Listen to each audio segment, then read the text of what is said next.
Good evening. I'm doing a review of the film I just saw, and it's hot take in the moment. Just finishing The Substance with Demi Moore, directed by Carolie Fargeat, and it stars Demi Moore and Margret Qualley, and Dennis Quaid is also in it. Interesting film. Um, I don't know if I can. I do recommend it, but there are going to be some qualifiers here. First of all, this is not a first date movie. Don't take your first date to this because it's not a feel good movie. It's a cautionary tale, and it's surrealistic, and there's a lot of body horror. Um, Not a dinner film. If this you're watching this at some point in the future, maybe months down the road, and you're thinking, I think I want to rent a movie tonight, and we're going to watch it having dinner, some wine, maybe some pizza, spaghetti. This is not the movie. Just don't. Um, and of course, not for the squeamish. So if you're taking a friend, you're taking your girlfriend, you're taking your boyfriend, you're taking your kid, you're taking your grandmother, and they're squeamish, take them to go see something else. On the other hand, I highly recommend this film. Brilliant. It's a cautionary tale, and in short, my take on it, and there is some spoilers here, some soft spoilers about the general themes of the movie. I'm not going to get into anything specific that happens in it in a specific kind of way. Go watch the preview. In general, you have an aging film star, and she's kind of like a Jane Fonda workout person, and she's reached 50, and she's hit the end of her career in Hollywood. And she has an opportunity to take a substance that will allow her to have a younger self who will be very, very successful. But there are consequences, there are rules, and just like in life and reality, when you break the rules, there are consequences, and many are not reversible. And this is what the film is about. It is a cautionary tale. It is a very complex and multi-layered metaphor, I'm going to consult my notes, for making trades between your future self and yourself now. And it is about making bad decisions in the current times so you can derive some pleasure or have some success, but it comes at a price. And in general, we all do these kind of things. We make bad financial decisions. We take risk. We eat bad foods. We don't treat ourselves right.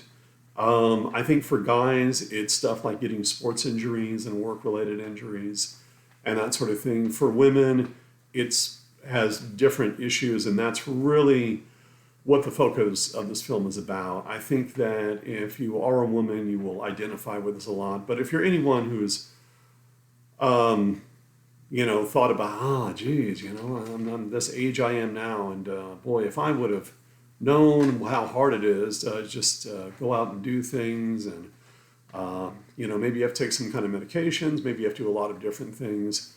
Maybe you have some related injuries you've accumulated over your life, and you think, wow, if I would have known this, I would have done things differently as my younger self. Or maybe would have made different career decisions and that sort of thing. I'm not saying that's exactly what this film is about in a literal sense, but that is the broad idea about making trades between your present self and your future self. The other thing it's about, which I think is a very relevant issue, and I believe this is my interpretation. It is about loving your image, but hating yourself or neglecting yourself. And I think this is very important in our current times when many of us have online avatars, and we have online lives, and we have an online image of ourselves. And we spend a lot of time on that, but we don't spend enough time on our physical self. We neglect our physical self. We don't treat ourselves right on an emotional level, on a mental level, on a physical level, and we suffer from it. And so we get to a point where we love and work on our image online, but we begin to really dislike our physical self. The third act of the film, and that's the first two acts of the film, the third act of the film is just straight up, oh God, I don't even know what to tell you about it. Like Cronenbergian body horror times 50 or something. It's and as horrific as this film sounds, the themes, the ideas, the visuals, and it is horrific, it's also very funny. I think one of the things that I like about it is that it does get to a point where it just goes so beyond the pale of reality and really leans into the surrealistic elements of the film that are just obviously very dreamlike or very nightmarish-like.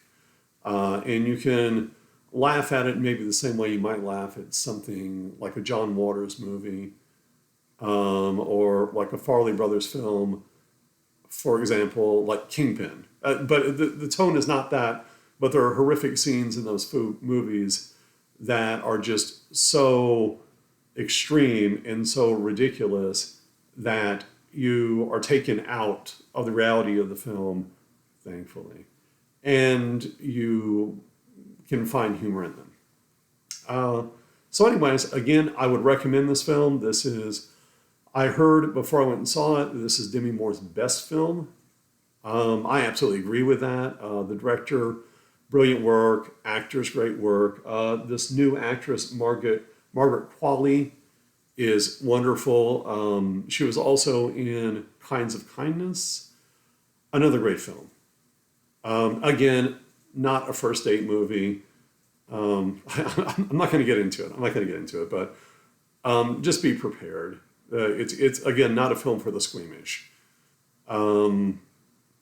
So, anyways, if you had a chance to see it, I would recommend it. You just go into it knowing all the things I've said, and if you're the kind of person who enjoys Cronenberg's films, Farley Brothers comedies, or John Waters type films, and you like these kind of films that are metaphors for life lessons and are very poignant and relevant to our current generation, I'd highly recommend it. Thank you very much, and have a wonderful evening, morning, or whatever you're doing. All the love, all the power, as Wim Hof would tell you.